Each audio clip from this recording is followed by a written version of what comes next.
عید پر security کے انتظامات بھی بڑھے۔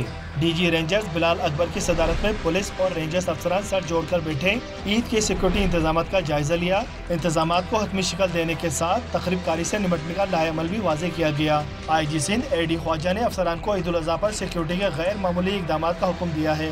اسلام آباد میں عید پر پولیس اور رینجرز کے 3000 سے زائد جوان فرائض انجام دیں گے۔ فیصل مسجد سمیت 796 مقامات پر خصوصی دستے تعینات ہوں گے۔ پولیس موبائل ریزرو بھی تیار رہیں گی۔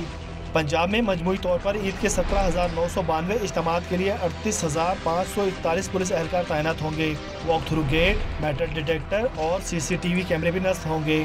پشاور میں تمام مساجد، مویشی منڈیوں اور حساس مقامات پر 4,300 پولیس اہلکار تعینات ہوں گے، جبکہ شہر کے تمام داخلی اور خارجی راستوں پر اضافی نفری تعینات ہوگی۔